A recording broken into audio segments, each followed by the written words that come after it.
অসম সরকার হায় হায় অসম সরকার হায় হায়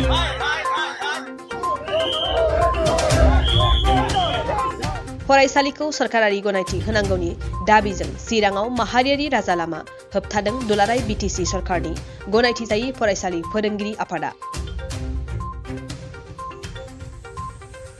फरायसालि नागारनानै राजा लामाखौ सोगोमखांहोनाय फोरोंगिरिफोरा फुंनि 9 रिंगायाव जिल्लानि सुन्दुरियाव 31 नं सि माहारियारि राजा लामाखौ होबथानाय हाबाफारि लायो।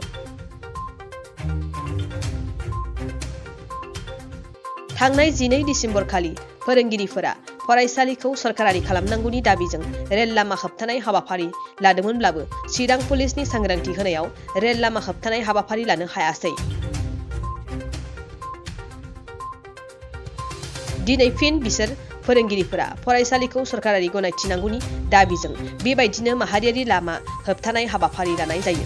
बिटिआर गोरोबथानि 6.3 नं दफाखौ मावफुंनानै गासैबो फरायसालिफोरखौ सरकारारि गनायथि नांगौनि दाबि दैखाङो फोरोंगिरि आफादा। माहारियारि राजा लामा होबथानाय हाबाफारि लानायनि उनाव चिरां पुलिसा माखासे फोरोंगिरिफोरखौ हमनानै जिल्लानि सदर काजलगावसिम लाना थाङो।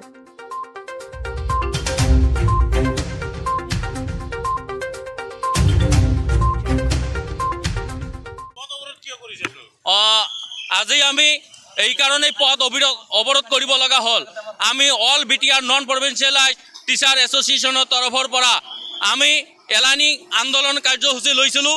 বিটিআৰ চুক্তি 6.3 নং দফা অনুযায়ী আমাৰ সৰ্বস্তৰৰ বিদ্যালয়সমূহ প্ৰাদেশিকৰণৰ যদি ব্যৱস্থা এইটো এবছৰ উকলি যোৱা সত্ত্বেও এতিয়ালৈকে আমাৰ এই ভেঞ্চাৰ বিদ্যালয়বিলাক প্ৰাদেশিকৰণৰ কাৰণে কোনো ধৰণৰ পদক্ষেপ লোৱা নাই। যাৰ কাৰণে আজি আমি ৰাষ্ট্ৰীয় ঘাইপথ অৱৰোধ কৰিছোঁ আৰু এই ৰাষ্ট্ৰীয় ঘাইপথ অৱৰোধৰ জৰিয়তে আজি আমি অসমৰ মাননীয় মুখ্যমন্ত্ৰী আৰু শিক্ষামন্ত্ৰীক আমি জনাব বিচাৰিছোঁ যে অহা 20 ডিসেম্বৰ তাৰিখে অসম বিধানসভা অনুষ্ঠিত হ'ব। এই অসম বিধানসভাতে যাতে আমাৰ সৰ্বস্তৰৰ বিদ্যালয়সমূহ 6.3 নং দফা অনুযায়ী পথ প্ৰাদেশিকৰণৰ কাৰণে নটিফিকেশ্যনৰ ব্যৱস্থা কৰে, আমাক এপইণ্টমেণ্ট দিয়াৰ ব্যৱস্থা কৰে। আৰু আমি আৰু কিমান দিন এনেকৈ বাট চাম? আমাৰ বহুত শিক্ষক ইতিমধ্যে বিনা বেতনে অৱসৰ কৰিব লগা হৈছে, আত্মহত্যা কৰিব লগা হৈছে। আমাৰ এই বছৰতে চলিত বছৰতে প্ৰায় আৰু 400-500 মান শিক্ষক বিনা বেতনে আমাৰ ৰিটায়াৰ হ'ব লগা হৈছে হ'ব। গতিকে আমি চৰকাৰক অনুৰোধ জনাইছোঁ যে বিটিআৰ চুক্তি 6.3 নং দফা যাতে এই 20 তাৰিখৰ অধিৱেশনতে যাতে কাৰ্যকৰী কৰাৰ কাৰণে প্ৰস্তাৱ গৃহীত কৰি আমাৰ সৰ্বস্তৰৰ বিদ্যালয়খিনি বিনা চৰ্তে প্ৰাদেশিকৰণৰ ব্যৱস্থা কৰে, এইখিনি আমি অনুৰোধ জনাইছোঁ। বৰ দুৰ্ভাগ্যৰ কথা যে আমাৰ ভেঞ্চাৰ বিদ্যালয়ৰ ৰান্ধনীবিলাকে দৰমহা পায় কিন্তু আমি শিক্ষকবিলাকে দৰমহা নাপাওঁ। আমাৰ ভেঞ্চাৰ বিদ্যালয়ৰ ছাত্ৰ ছাত্ৰীসকলতো ভেঞ্চাৰ নহয়। R2 education right to education act মতে সকলো চৰকাৰী স্কুলৰ বিদ্যালয়ত ছাত্ৰ ছাত্ৰীসকলে ইউনিফৰ্ম পায় আৰু চাইকেল পায়, বিনামূলীয়া স্কুল বেগ পায়।